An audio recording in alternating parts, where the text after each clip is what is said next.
analizar Génesis 5, Génesis 6, entiendo que hay una relación entre los capítulos anteriores y los capítulos posteriores. En sencillo, usted se acordará un cuento peruano que se llama El Caballero Carmelo, de Abraham Valderomar. 5 capítulos tiene.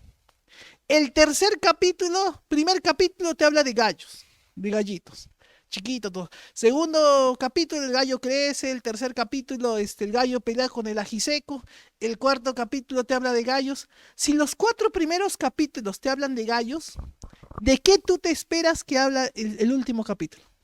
El quinto capítulo. Si el primero te habla de gallos, el segundo de gallos, el tercero de gallos, el cuarto, de gallos, ¿sí? No te va a hablar de dinosaurios o de extraterrestres, te va a hablar de gallos. ¿Por qué? Porque, es decir, ¿por qué te digo esto?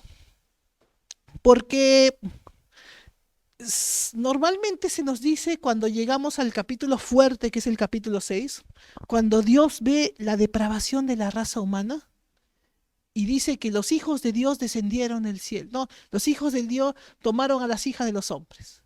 Y hemos visto a veces los materiales, de repente de los testigos de Jehová, de otras, cuando tú ves que los ángeles vinieron y tomaron a las mujeres y de ahí vino. Es un pasaje bastante oscuro para muchos, pero lo cierto es que es fácilmente deducible por la misma palabra que estamos leyendo. ¿Y por qué es bueno aprender esto? Porque es una forma también de aprender a leer la Biblia. Ya desde el capítulo 4, a ver, así como hemos hablado de los gallos del Caballero Carmelo, vamos al capítulo 4, antes de empezar. El capítulo 4, verso 17, comienza ¿con qué? Con la descendencia de Caín. ¿No? ¿Estamos bien hasta ahí? Génesis 4, 17. Y conoció Caín a su mujer, la cual concibió y dio a luz a Enoc. Y edificó una ciudad, y llamó el nombre de la ciudad, el nombre de su hijo, Enoc. Queridos hermanos, ya de por sí hay algo muy interesante, y sería lindo que ustedes en sus estudios personales, hay un tema. La ciudad en el libro de Génesis. ¿Cuál es el concepto de ciudad que se tiene en el libro de Génesis? ¿Por qué? Porque Caín va a ser el primero que funda una ciudad. Y si ustedes se acuerdan, Abraham, Isaac y Jacob vivían en ciudades. No, vivían en campamentos. Ellos vivían en sus campamentos, afuera de las ciudades, en sus tiendas, correcto. ¿Y quién sí se va a vivir a la ciudad y destruye su familia? Cerca. Lot. Lot mira y mira la ciudad y se va a la ciudad. Y que es interesante, ¿eh? Lot va a la ciudad y destruye su familia. Sí, Isaac sigue viviendo en las tiendas. Jacob sigue viviendo en tiendas. En el libro de Hebreos te dice que ellos vivían en tiendas porque entendían que ellos estaban pues esperando pues la verdadera ciudad cuyo arquitecto pues es Jesucristo, ¿no? Es la ciudad eterna. ¿Y por qué te digo esto? Porque es interesante cómo estas personas de manera física te van explicando el concepto de apartarse, de ten cuidado con las influencias. El hijo de Caín tiene el nombre de la primera ciudad. La primera ciudad de la historia, ¿cómo se llamaba? Lo acaban de leer. ¿Cómo se llama la primera? ¿Cómo se llamaba? Enoch. Enoch es la primera ciudad de la historia. No es Nueva York, no es Lima, no es Babilonia, no es Jerusalén, es Enoch. ¿Y qué pasa en esta ciudad? Verso 18. Y Enoc le nació Irad, Irad engendró a Mahulael, Mahulael a Metusael, Metusael engendró a Lamec, Lamec tomó. Y comienza primero, ya avanza la historia y comienza la primera poligamia. El primer tipo que tiene poligamia. ¿Cómo se llamaba? Lamec. Sigo. Y Lamec tomó para sí 2 mujeres. El nombre de una fue Ada y el nombre de la otra fue Sila. Y Ada dio a luz a Jabal, el cual fue padre de los que habitan en tiendas, crían ganados. Y el nombre de su hermano fue Jubal, el cual fue padre de todos los que toman arpa y flauta. Y Sila también dio luz a Tubalcaín, artífice de toda obra de bronce y hierro, y la hermana de Tubalcaín fue Naama. Un detalle muy, muy interesante. Los 3 hijos de Lamec son unos capos. Los 3 hijos de Lamec son unos personajes muy, pero muy capaces. Uno es el padre de los músicos, otro es el padre de los, de los artífices de oro, otro es el padre de los que habitan en tiendas. ¿Se acuerdan el domingo? Imagínate que tus hijos fueran Donald Trump, imagínate que tus hijos fueran Mozart y que tu otro hijo fuera Atahualpa. ¿Por qué? Porque trabajo en oro, ¿no? Como los incas, como los chimús lo hacían. Así de capos eran. No entraron al arca, eso pasó. O sea, fueron tres hijos capos. Ahora, algo importante, sí. eh, También aquí se menciona el primer cántico que cantan los hombres. Y el primer cántico es un cántico pecaminoso. ¿Qué es lo que te quiero decir, hermano? ¿A dónde apuntas? ¿Por qué? Porque te está dando cuenta que el hombre comienza a corromper todo. No sé si te acordarás que cuando vimos Génesis capítulo uno también es un cántico. Es una canción que describe los días. ¿Cómo sabes que Génesis capítulo uno es un cántico? Por los estribillos, ¿se acuerdan? Se repetía. Y vio Dios que era bueno, y fue la tarde y la mañana, y dijo Dios, se repite 6 veces. Son las estrofas, el coro del cántico. Y mientras se está cantando la creación, se está creando. ¿Y dónde vemos eso? En Job 38 te dice que mientras Dios creaba, los ángeles cantaban ahí, cantaban mientras el universo se estaba creando. Ahora viene el primer cántico humano. ¿Y cuál es el primer cántico humano? Y dijo Lamec a sus mujeres, Ada y Sila, oíd mi voz. Mujeres de Lamec, escuchad mi dicho, que un varón mataré por mi herida y un joven por mi golpe. 7 veces será vengado Caín. Si 7 veces será vengado Caín, Lamec en verdad 70 veces 7 lo será. La primera rima de la historia, la primer cántico de la historia fue este, ¿no? Empezamos y miren la historia de la música, ¿no? La historia pecaminosa de la música, sería para hacer un estudio, ¿no? La historia pecaminosa de la música. Empieza, ¿no? Con Ada y Sila, oíd mi voz, y termina con las mujeres no lloran, las mujeres facturan. Desde un lado para otro, cómo avanzó la música, ¿no? Perniciosa. Porque es importante. ¿Como medio de qué? De expresión del pecado. Bueno, ¿de qué te está hablando el capítulo 4? De la genealogía de Caín y del mundo corrompido. Hasta ahí estamos bien, ¿no? La genealogía de Caín. Luego viene Set, en el verso 25, conoció a Adán a su mujer, de nuevo a su mujer, la cual dio a luz a un hijo y llamó su nombre Set. Porque Dios, dijo ella, me ha sustituido otro hijo en lugar de Abel, a quien mató Caín. ¿Por qué quiero empezar? ¿Por qué quiero un poquito tocar este tema? Set es la nueva oportunidad que tienen Adán y Eva. Me explico. Imagínate como padre, como madre, que uno de tus hijos mató al otro. Y encima ese otro hijo se ha ido corriendo, se ha escapado, se ha ido hacia la ciudad de Enoc y Selar. ¿Quién quedó, digamos, en el campamento o en el lugar original? Fuera del Edén, no te olvides que ya no están en el Edén. ¿Quién queda? Adán y Eva. Seguramente con sus muchos hijos. Pero Adán y Eva deciden tener una nueva oportunidad. ¿Y cómo se llama esa nueva oportunidad que Dios les da? Set. Set. Imagínate. Probablemente la influencia de Caín no fue la mejor. Probablemente todavía había el resentimiento del Edén, ¿no? Que Adán le dice, que Adán le había dicho a Dios, la mujer que tú me diste, ella fue. Pero lo cierto es que ya en este punto, Adán y Eva tienen una nueva oportunidad de hacer las cosas bien. ¿Y cómo se llama esa nueva oportunidad? Set. Set es la nueva etapa del matrimonio de Adán y Eva. Es importante, ¿por qué? Porque hay la etapa Caín y la etapa Set. La etapa Caín, la etapa y eso todavía está para estudio, ¿no? Pero lo interesante es ver que acá hay un nuevo comienzo. Mira lo que dice el verso 26. Comienza una nueva historia. Y a Set también le nació un hijo. Y ya llamó su nombre Enos. Y entonces los hombres comenzaron a invocar el nombre del Señor. Un detalle importante. Set significa sustitución. Ya cambió. Ya pasó. Sustituyo esto por esto. ¿Me quedo con Caín? No. Caín se fue. Mi nuevo primogénito. Mi nueva historia es Set. Y con Set hay un detalle. Los hombres comienzan a invocar el nombre del Señor. De alguna manera, Adán y Eva, esta vez la historia la hacen bien. Se quedan ahí, en el campamento. Adán, Eva y la nueva oportunidad que Dios da. Sigamos. Y miren lo que pasa. Comienzan a invocar el nombre del Señor. Ojo, ¿quiénes comienzan a invocar? Hay hombres que comienzan a invocar el nombre del Señor. Quédate. ¿Por qué? Porque ahora en el capítulo 5, el capítulo 4 de qué te hablaba, de la genealogía de Caín. Y el capítulo 5 de qué te va a hablar, de la genealogía de Set. Genealogía capítulo 4, genealogía capítulo 5. Detalle muy importante.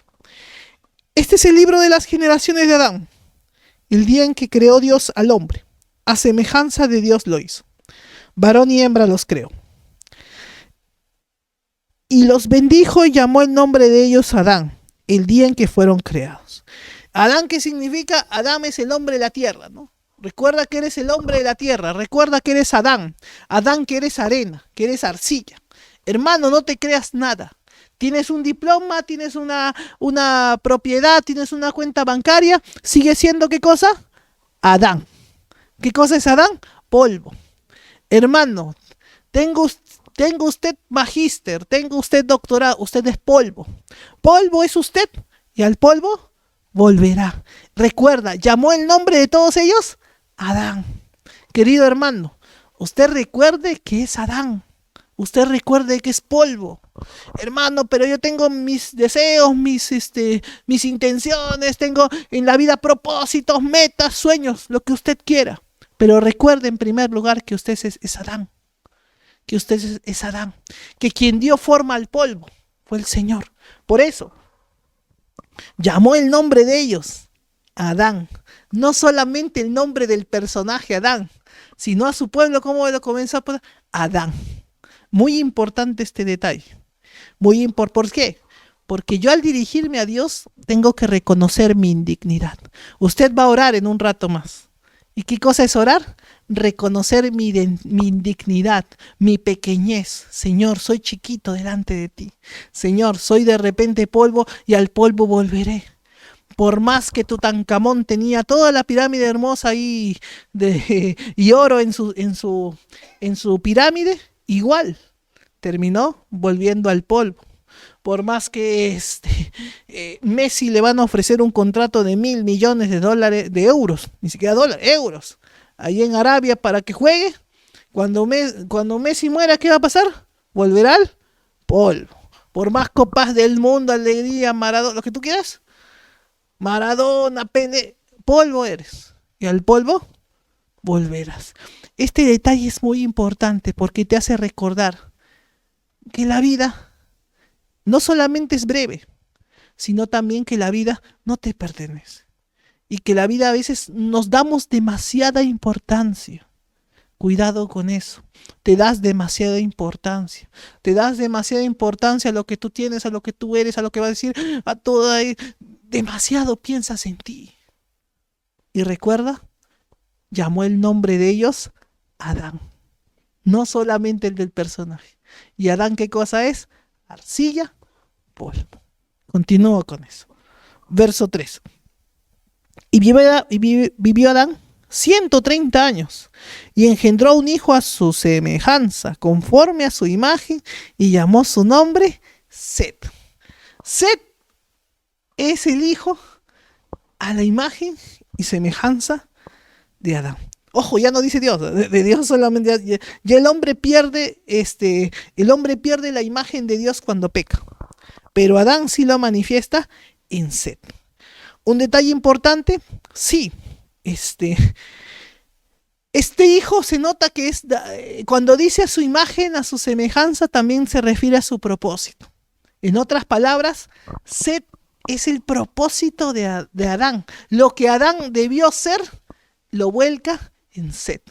Y en esta generación de Set es donde se va a labrar un nuevo pueblo. Un pueblo que va a seguir una línea que desde Set empieza y termina en Jesucristo. Se rastrea en toda la Biblia, ¿no? Ustedes conocen que desde Set comienza esta nueva generación, esta que seguramente tendrá muchos elementos indeseados dentro de esa generación. Pero lo cierto es que comienza a gestarse una línea genealógica. Verso, verso 4. Y fueron los días de Adán después que engendró a Set 800 años y engendró hijos e hijas. Y fueron todos los días que vivió Adán 930 años y murió. Qué tremendo, ¿no? 930 años habrá tenido muchos hijos e hijas. Y la tierra se pobló. ¿De dónde tuvo su esposa Caín? Fue su hermano. No te olvides que el desorden genético y la disparidad, todo eso, la corrupción genética, viene por el pecado. Y aquí de todas maneras todavía estaban nuevecitos, el pecado seguía infectando. Ya en la época del Éxodo se prohíbe obviamente ya el incesto.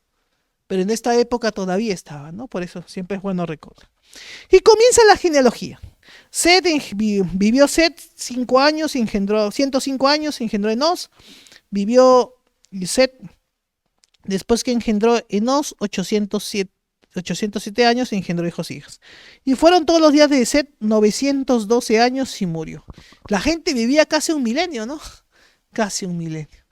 El mundo todavía estaba nuevo, había mucho que explorar, había mucho que mirar. Una pregunta, ¿qué opinan ustedes? En 900 años, 912 años, ¿habrán tenido tiempo de llegar a América o no? Sobrado, sobrado caminando llegaba. En 912 años, por lo menos caminando, uno de esos ya llegó a América. Uno de esos ya llegó a América. Y ojo, es importante entender este punto, ¿no? Y después ya la tierra de América ya era conocida, ya cuando pasa el diluvio muere, pero ya se conocía que había todo. Es probable que la tierra ya haya sido mapeada. Después, por el diluvio, se pierde Babel y otra vez la tierra queda desconocida. Esto es importante. ¿Por qué? Porque en el diluvio se pierde información. No te olvides que del diluvio queda solamente una familia. Y después, cuando los hombres comienzan a multiplicarse, Babel todavía se pierde más información porque cada uno se va con sus lenguas. Perú también se inundó. Pero, ¿acá no ve qué? Pero se inundó igual. El pecado de la persona, el pecado del mundo. Ahora, importante entender que la Biblia dice toda la tierra. Toda la tierra es todo. Eso es en primer lugar. En segundo lugar, ya en apologética, los que están llevando, ahí van a ver un poquito algunas pruebitas del diluvio nunca antes vistas por... no, sí, ahí van a ver algunas pruebitas interesantes. Y es más, está el relato, hermano. O sea, ¿cómo sabes que llegó? Porque el relato está. Hay 127 relatos de diluvio a nivel mundial. Y de hombres que están, o sea, todos cuentan la misma historia. Cuando pasó Babel, todos se llevaron el mismo relato, solamente que algunos le pusieron 2 protagonistas, 3 protagonistas, otros les pusieron más dioses conforme al pecado y la degeneración que había, y ya comenzó, pero el relato del diluvio no se podía borrar así nomás. El relato del diluvio y del hombre que viene de un barco, ¿no? Acá también tienes uno, y el más conocido, son 3 o 4 acá en la sierra peruana, pero hay uno el más conocido en la costa que se llama Nailam. ¿Usted se acuerda del dato de Nailam? Un hombre que llegó, pues, de las costas, pues, y llegó a fundar, el primero que llegó a la costa y fundó tierra. Sigamos. Y comienzan las historias, ¿no? Sed, Enoch, Cainán. De repente, para pasar por aquí, ¿quién puede leer el versículo 9 al 11?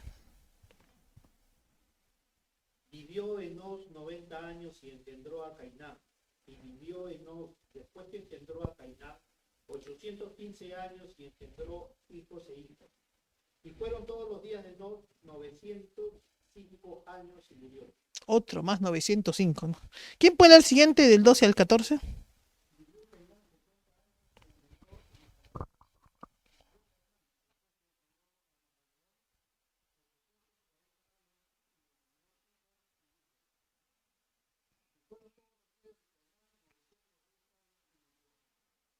Sigamos 15 al 17. No se peleen. Vivió Mahalaleel 65 años y engendró a Jerez. Y vivió Mahalaleel después que engendró a Jared 830 años y engendró hijos e hijas. Y fueron todos los días de Mahalaleel 895 años. Y a él cuando se murió de 805 años, dijeron 895 años, la gente dijo, uy, se murió jovencito. Tenía mucho por vivir. Era el chiquillo, uy, ¿cómo se murió tan joven? Dijeron. Del verso del 18 al 20.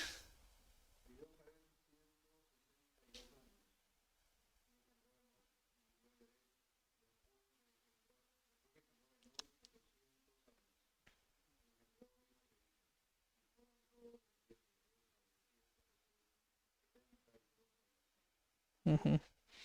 Sí, a ver, ahora del 21 al 24. ¿Puede leer?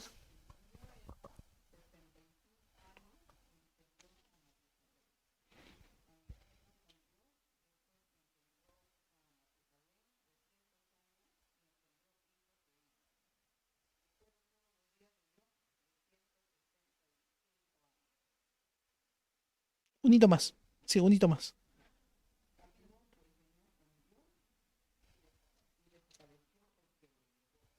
Sí, muy bien. Curiosamente, Enoch vive un día como si fuera un año, ¿no? 365 años. Un detalle muy interesante. Ya usted conoce la historia de Enoch. Enoch solamente tenemos 2 versículos que cuentan su historia. Pero es bien poderoso el mensaje por una razón. Por una palabra clave. Una palabra tremenda que te describe la vida de Enoch. No necesita decirte nada más. ¿Sabes cuál es esa palabra? Ese verbo. Camino. Camino. Ojo que la palabra camino es una palabra escrita, a ver, para hacerlo sencillo, es una palabra que no tiene que ver con el fin. O sea, no te está diciendo caminó a comprar pan, caminó allá a La Molina, caminó allá a San Luis. No, no está diciendo eso. No le interesa el relato a dónde fue. No es el énfasis del destino. El énfasis está en la acción. O sea, Enoch, donde iba, caminaba ¿con quién? Con Dios. Entonces, muy importante. ¿Por qué? Porque Enoch se iba a comprar pan y estaba con Dios. Enoch se iba a su trabajo y estaba con Dios. Enoch regresaba a su casa cansado, pero regresaba a su casa cansado ¿con quién? Con Dios. La vida de Enoch era un constante caminar con Dios. En realidad solamente hay 2 personajes bíblicos que te dicen así textualmente que caminaron con Dios. Y los 2 son bastante especiales. Uno es Enoch. Y en el siguiente capítulo, en el capítulo 6, verso 9, habla del otro, Noé. Estas son las generaciones de Noé, varón justo. Era perfecto en sus generaciones. Con Dios, ¿qué dice? Otra vez, son los únicos 2 personajes que te dice caminaron con Dios. Repito, caminó con Dios es una expresión que no tiene que ver hacia dónde. Noé y Enoch se iban a la esquina y a la esquina iban con Dios. Eso es el propósito del pasaje, decirte, esta persona caminaba, conversaba, estaba, disfrutaba, iba todos los días a donde fuera, estaba con Dios. Caminaba, conversaba, le gustaba estar con Dios. Como un amigo entrañable que conversas días, pero horas de horas de horas, igual tú también estaba Enoch con Dios. Fíjate esa relación. Enoch estaba con Dios conversando seguramente muchas cosas. A Enoch le gustaba estar. Sí, le gustaba hacer muchas cosas como a todos, pero lo que más le gustaba era caminar con Dios. Caminaba con Dios, sea donde sea. La pregunta, querido hermano, querida hermana, es, ¿te gustaría esa vida? Si todavía no la tienes. Caminar con Dios solamente. El resto viene solo. ¿Y sabes una cosa? Esa compañía tan entrañable le agradó a Dios y se lo llevó. Y le dijo, me gusta a mí también el trato de amigos que tenía Enoch con Dios. El trato de amigos, el trato pues cercanísimo, la intimidad que tenía. Llegó un momento en que me imagino que Dios, ya, ven para acá, ven para acá. Ni siquiera vas a morir. Y se lo llevó Dios. Caminaba con Dios y se lo llevó Dios. Tanto así que en el libro de Judas dice que Enoc también hablaba de la venida del Mesías. Pero lo interesante de la vida de Enoc es eso. Una relación de intimidad con Dios. Era todo. Era todo. Y a Dios le agradó tanto estar con él. Te hago una pregunta. ¿Cómo te va en tu estar tú con Dios? ¿Te agrada estar con Dios? ¿Le agradará a Dios estar contigo? Eso también es una idea, ¿no? ¿Por qué? A Dios, por lo menos con Enoc. A Dios le agrada estar con Enoc y se lo lleva. Ven, sigamos conversando. Ven, amigo, ven, sigamos conversando, que estos momentos no terminen.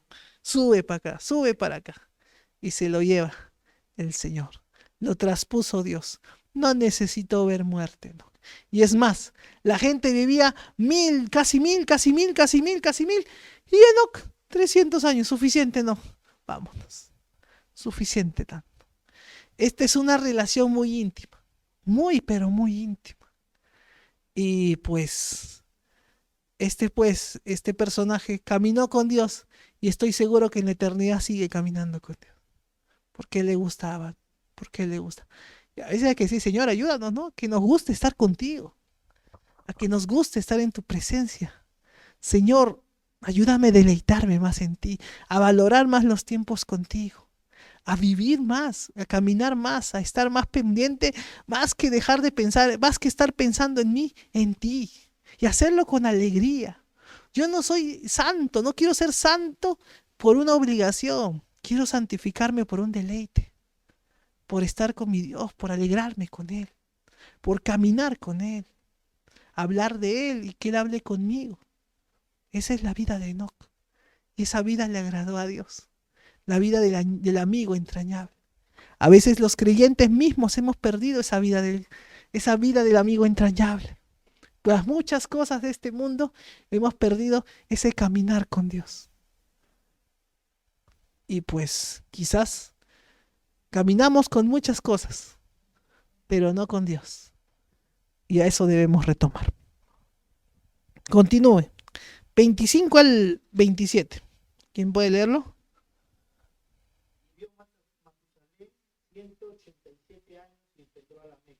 Y vivió Matusalén después que engendró a Lamec 782 años y engendró hijos e hijas. Y fueron pues todos los días de Matusalén 979 años y vivió. Matusalén, el nombre significa después de mí la destrucción. Matusalén muere y al año siguiente es el diluvio. O sea, justo clavadito. O sea, ni bien muere, al siguiente mes, al siguiente año y es el diluvio. Y finalmente Lamec. ¿Quién puede leer 28 al 31?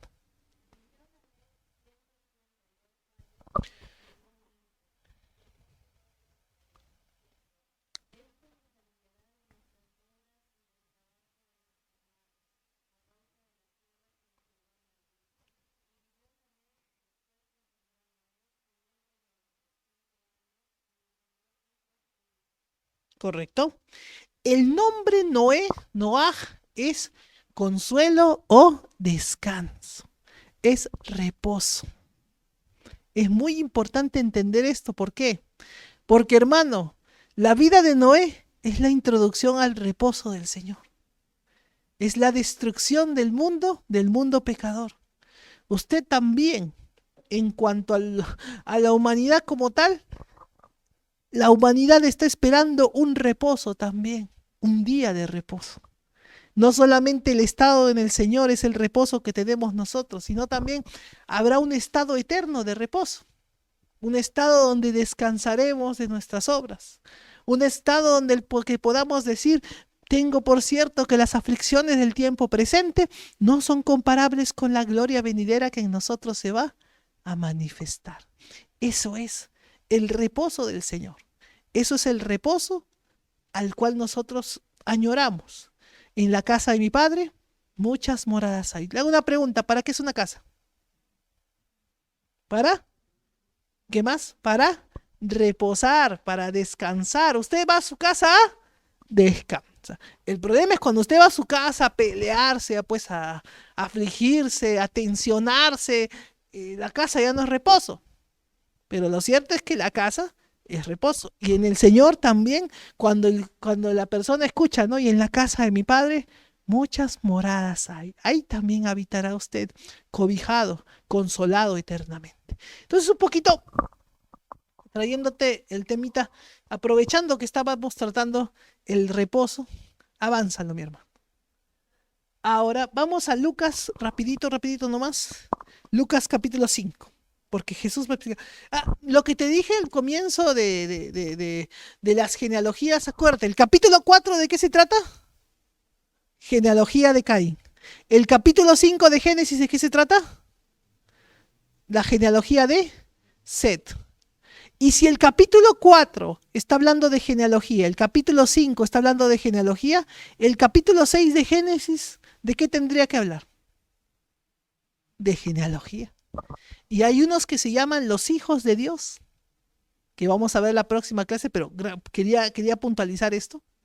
Los hijos de Dios y las hijas de los hombres. Y los hijos de Dios están en el capítulo 5, que es la descendencia de Set, y los hijos de los hombres están en el capítulo 4, que son los hijos de Caín.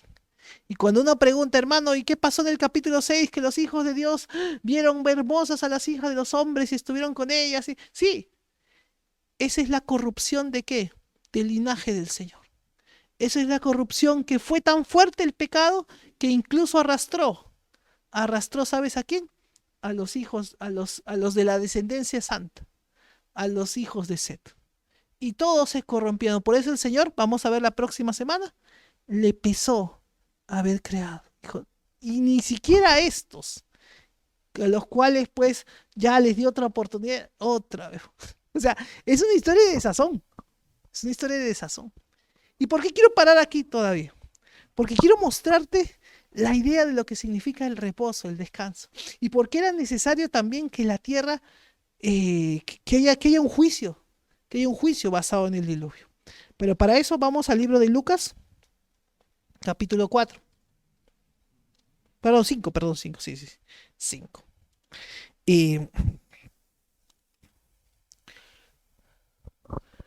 Lucas capítulo 5, verso 17. Oh, perdón, 6, disculpen. 6, estaba en el capítulo 6.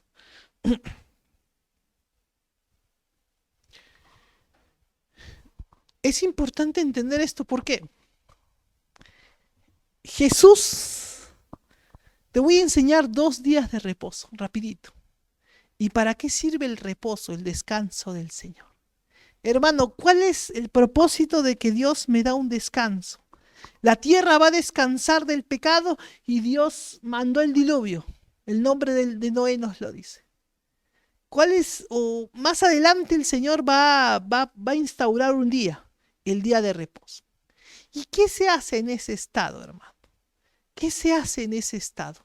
¿Para qué el Señor me traslada a un estado de reposo cuando lo conozco? ¿Por qué el Señor me dice, venid a mí los que están trabajados y cansados y yo los haré reposar? ¿Es que Dios también va a destruir el mundo? También. Noé comienza a caminar con Dios, por eso te dice leer ese versículo. Y más o menos 120 años se demora en construir el arca. Y hermano, esos 120 años, ¿en qué estaba? ¿Cómo estaba Noé? Imagínatelo, Noé. Todos los días. El 4 de mayo del año 5 construyendo el arca. ¿Qué crees que le diría a su familia, a sus amigos, todos?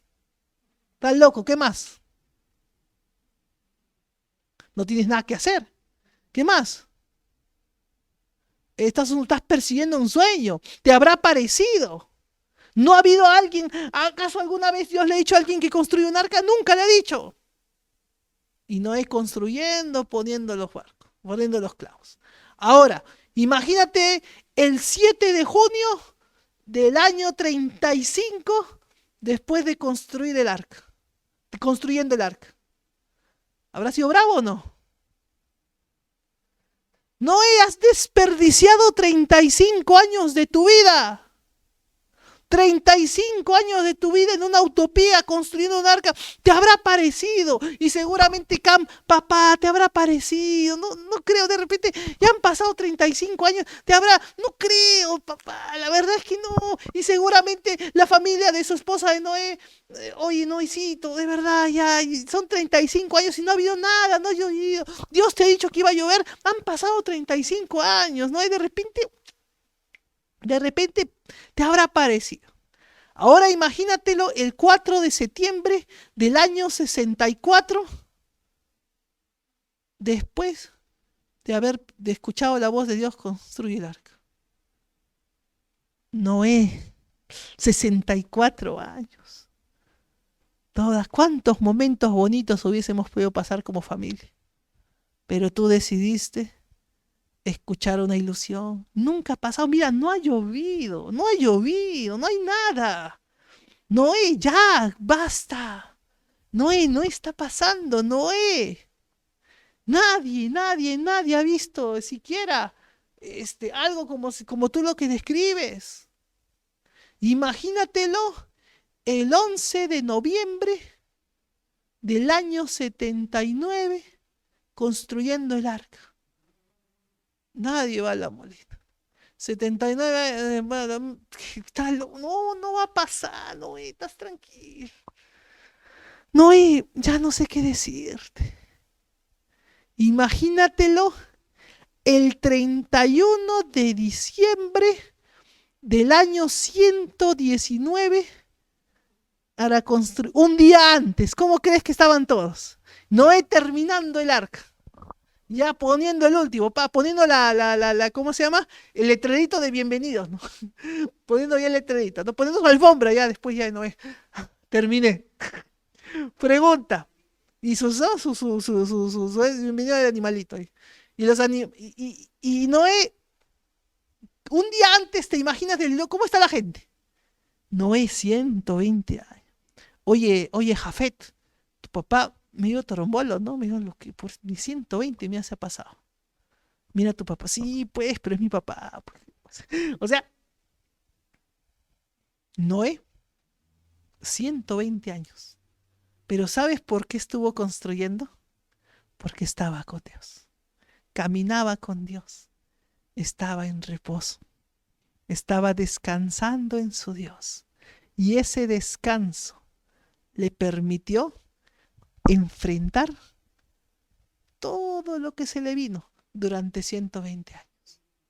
Críticas, burlas, choques, terrible. Y después de 120 años que habrán sido larguísimos, ¡puc! ¡puc! ¡puc! ¡puc! ¡puc! ¡puc! Y comenzó la lluvia. ¿Por qué te digo esto? Porque un día de reposo, porque un reposo, una situación de reposo, porque un descanso no es no tener nada, no es una vida apacible, no lo es, lo siento, si has pensado eso, olvídate. Mira el día de reposo de Jesús, rapidito, Lucas capítulo 6, verso 1. Aconteció en un día de reposo que pasando Jesús por los sembrados, los discípulos arrancaban espigas y comían, restregándolas con las manos. ¿Qué hacían en día de reposo? Agarraban y comían. ¿Por qué te digo esto? Pregunta, ¿qué estaban comiendo? ¿Algo que habían cocinado o algo que estaba en el campo? Espigas. ¿Sabes, hermano? El día de reposo es un día de provisión. De donde sea el Señor viene, saca y pone y provee. Eso es el día de reposo en primer lugar. Descansar en la provisión del Señor. Los discípulos caminan con Jesús y se agarran las mazorcas, comienzan a comer. Y están ahí comiendo, disfrutando la provisión que Dios les dio. Hermano, ¿qué cosa es reposo? Confianza. Dios proveerá. Pregunta, ¿Dios proveyó a Noé 120 años o no? Le dio madera, le puso. El reposo es así. le puso madera de gofer, seguramente habrá hecho que los árboles crezcan ahí para que Noé saque madera y de ahí pueda construir el arca. Hermanos, seguramente los cultivos de Noé habrán sido bien abundantes esos años para que la familia pueda comer y rápidamente irse a construir el arca. Estoy seguro que sí. ¿Por qué? Porque el reposo del Señor es provisión. Es provisión. Y esa es la confianza que uno tiene. Señor, yo hago lo tuyo y tú te encargas de lo mío. ¿Y qué es lo que tú te encargas? Tú proveerás, Señor. ¿Confío en qué? Confío en que vendrá la provisión. Confío en que vendrán los cuervos, como Elías, y le invitaban tortitas. ¿Usted se acuerda? Elías estaba triste, deprimido, y viene el cuervo y le da tortita, ¿no? Torta 3 leches, torta, ¿cómo se llama? Chocolate, le da rico a comer, ¿no? Una vez me acuerdo, una vez estábamos así, sin nada, y el Señor llamó, viene un hermano de la nada, hermano, una ofrendita increíble. Justo ese día no había nada, estamos en cero. Y el Señor provee. El hermano cuervo, le dije. Usted es el hermano cuervo. Usted no sabe, pero usted es el hermano cuervo. Usted provee ahí. Entonces, por eso es importante. Por eso es importante que esto se entienda. El Señor provee. Obviamente hay gente que no le gusta. No, tú tienes que ganar, tú tienes que hacerlo. Ese no es el descanso del Señor. Y se molesta. Mira el verso 2. Y algunos de los fariseos le dijeron, ¿por qué hacéis lo que no es lícito de hacer en los días de reposo?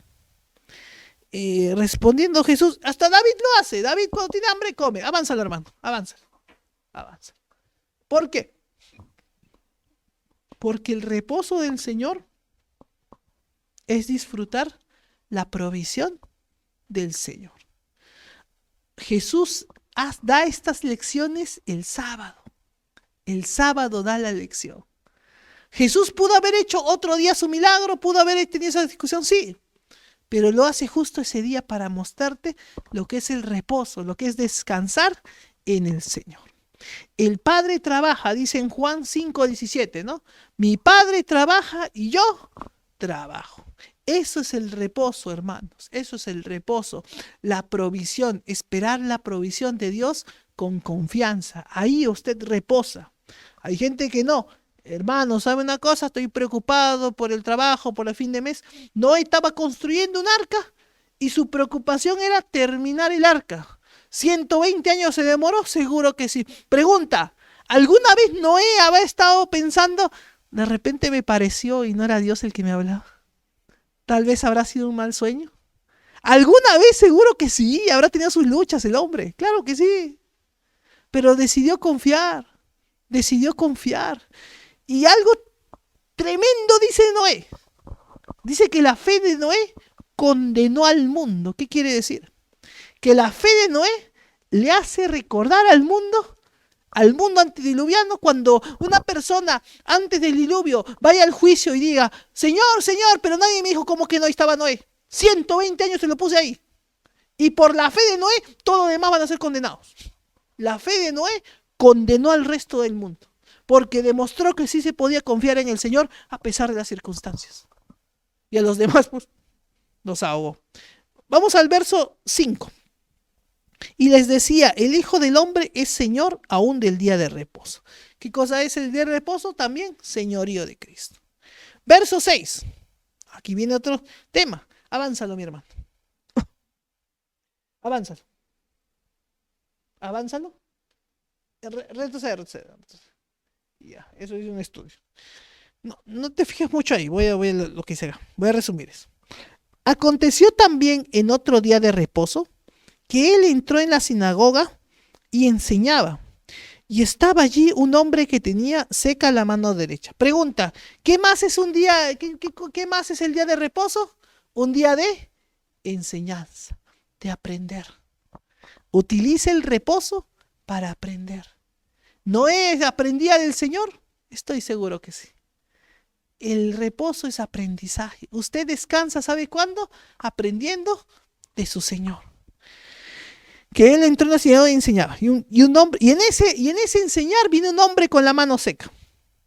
Y le acechaban los escribas y los fariseos para ver si en el día de reposo lo sanaría, a fin de hallar de qué acusarle. Mas él conocía los pensamientos de ellos y dijo al hombre que tenía la mano seca: levántate y ponte en medio. Y él, levantándose, puso en medio. ¿Tenía que haber confianza en el hombrecito o no? Sí, porque el hombre pues estaba con la mano seca, le iba a doler levantarse. Pero le dijo: levántate. Entonces Jesús les dijo: os preguntaré una cosa, ¿es lícito en día de reposo hacer bien o hacer mal? ¿Salvar la vida o quitarla? Esto es muy importante. Aquí vemos que el día de reposo es tres cosas. El reposo es tres cosas: la provisión del Señor, el aprendizaje del Señor y finalmente la sanidad del Señor. ¿Sabes cuándo el Señor sana? En el reposo.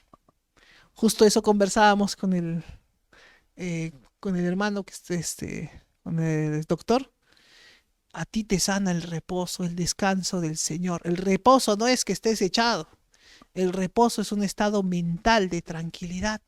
El reposo, repito, es disfrutar de la provisión, entender que Dios provee. ¿Qué cosa es el reposo? Dios provee. ¿Qué cosa es el reposo? Dios enseña. ¿Y qué cosa es el reposo? Dios sana. Esos tres principios son el reposo y van a hacer reposar tu alma. Porque cuando tú no tienes ese reposo, hermano, me enfrento, tengo problemas, tengo miedo, oro por esto. Dios provee, Dios sana, Dios enseña. Y algo más, el verso 9, ya para irnos a orar. Entonces Jesús le dijo: os preguntaré una cosa, ¿es lícito en día de reposo hacer bien o hacer mal? Salvar la vida. ¿Sabe lo que hace la gente? La gente, el día de reposo es día de vida o día de muerte. Día de vida. Pero hay gente que muere en el reposo, me explico. Está horas de horas en el Netflix, en la película. ¿Eso es vida o eso es muerte? Horas de horas en las redes mirando, chismeando. ¿Eso es vida o eso es muerte? Muerte. El reposo no es... Usted tiene que entender que el reposo lo va a llevar a la vida. Horas de horas deprimido, molesto, angustiado, en rencor, en aflicción, en llanto. ¿Eso es vida o muerte? No utilice el reposo mal. El reposo del Señor, esa nueva vida es para vida. Es para que usted tenga vida y vida en abundancia. Es para que usted tenga vida y vida en abundancia. Por lo tanto, ese es el reposo que te da el Señor. El reposo, el descanso, la provisión, todo eso te produce en ti vida. Vida. Mira lo que dice acá, sigo leyendo. 6:9 estoy leyendo, mi hermano. Buenas noches. En Lucas 6:9 dice: entonces Jesús les dijo: os preguntaré una cosa, ¿es lícito en día de reposo hacer bien o hacer mal? Salvar la vida o quitarla. Pregunta, y la pregunta que le hago a usted, querido hermano, querida hermana, es: ¿usted está en el Señor? ¿Está en el día de reposo? ¿Está bien que el día de reposo usted haga cosas de vida o haga cosas de muerte? ¿Salvar vida o quitarla? Así que, hermano, no haga cosas de muerte. Mientras Noé estaba construyendo el arca, los demás estaban en juerga, en fiesta. Dice que Jesús, ¿no? Como en los días de Noé van a ser los últimos días, los cuales algunos estaban en casamiento, estaban en ¿cómo se llama? En fiesta, otros estaban en borracheras, y todo eso ocurrió justo cuando vino el diluvio. El diluvio los agarró en la peor manera. De la misma manera aquí, hermano, el Señor te está enseñando. El reposo te da vida. El reposo te da vida. Y vida en abundancia. Termino diciendo lo siguiente. Y mirándoos a todos alrededor, dijo al hombre: extiende tu mano. Y lo hizo así, y su mano fue restaurada. Y ellos se llenaron de furor y hablaban entre sí qué podían hacer contra Jesús. Admito que iba a hablar más del reposo, pero me atrajo mucho también la historia de Noé. Así que, hermanos, ellos se llenaron de furor y hablaban entre sí qué podían. ¿Sabes a Jesús qué le molestó? ¿Sabes a la gente qué le molestó? Que el día de reposo que ellos pensaban que era, no era lo que ellos imaginaban. Me explico. El reposo no es tirarte de la cama. A veces pensamos que eso es. O el reposo pensamos que eso es que es tener un día libre. Ay, hermano, el domingo después del culto, ay, ya terminó, salida. Ten cuidado, no, eso no es tu reposo. Tu reposo es conocer más de tu Señor. Como decir, experimentar que Dios provee, experimentar que Dios enseña, experimentar que Dios sana. Ese es el reposo del Señor. Cuidado con la generación de Noé, cuidado con la generación de los fariseos, que terminaron malinterpretando y menospreciando este hermoso principio de la palabra del Señor. Que Dios los bendiga.